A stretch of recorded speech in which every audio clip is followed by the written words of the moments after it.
हॉटेलमध्ये गेलं की लहानांपासून मोठ्यांपर्यंत सर्वांनाच आवडणारे स्टार्टर म्हणजे मंचुरियन। तर आज बनवूया हायजिनिक आणि एकदम टेस्टी असे कोबीचे मंचुरियन। त्यासाठी मी अर्धा कोबी चॉपरच्या मदतीने छान असा चॉप करून घेतलेला आहे। त्यानंतर एक कांदा देखील बारीक असा चॉपरने बारीक करून घेतलेला आहे। आता त्यातील अर्धा भाग मी दुसऱ्या डिशमध्ये काढला, कारण तो ग्रेव्हीसाठी वापरणार आहे आणि थोडा मी त्यामधला मंचुरियनचे बॉल बनवण्यासाठी टाकणार आहे। आणि आता मी चॉपरमध्ये टाकलेला आहे 2 हिरव्या मिरच्या, आलं आणि लसूण तेही बारीक करून घेतलेलं आहे, जे आपण मंचुरियन बॉल्समध्ये टाकणार आहोत।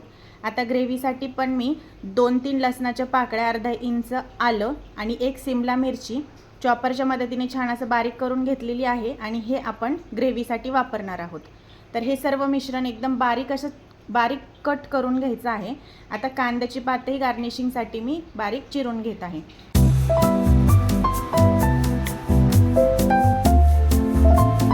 आता मंचुरियन बॉल्ससाठी आपण टाकूया 2 ते 3 चमचे इतका मैदा, 2 चमचे कॉर्नफ्लोअर, अर्धा चमचा लाल तिखट, अर्धा चमचा जिरेपूड आणि थोडंसं किंचित मिरेपूड टाकली तरीही चालेल किंवा स्किप केली तरी चालेल। आणि अगदी थोडंसं पाणी टाकायचं आहे, कारण कोबी मळताना त्यालाही पाणी सुटतं। त्यामुळे असे अगदी नॉमिनल बॉल तयार व्हायला लागले की तितकंसंच पाणी टाकायचं, कारण कोबीमुळे त्याला पाणी सुटलं की ते पातळ होतील। आणि फार मैदा किंवा कॉर्नफ्लोअरही घालायची नाही, अगदी बाइंडिंग पुरतीच आपल्याला घालायचे आहे। आणि असे गोळे तयार करून मीडियम फ्लेमवरती तळून घ्यायचे आहेत।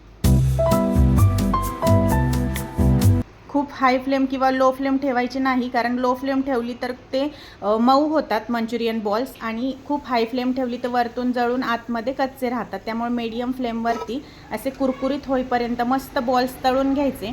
आता हे मंचुरियन बॉल्स असेही खायला खूप छान लागतात आणि आपण आता ते ग्रेव्हीमध्ये टाकणार आहोत। तर त्यासाठी आपण तयार करूया ग्रेव्हीसाठी मी कढईत तेल गरम केलेलं आहे आणि आपल्याला हे सर्व आता हाय फ्लेमवरती टॉस करायचं आहे, कारण चायनीज पदार्थ ज्यावेळी ते तयार करतात तर ते हाय फ्लेमवरतीच सर्व पदार्थ टॉस करतात, म्हणजे पदार्थाला एक असा स्मोकी फ्लेवर येतो। आता यामध्ये टाकलेला आहे 1 चमचा सोया सॉस, 1 चमचा चिली सॉस आणि 1.5 चमचा टोमॅटो सॉस।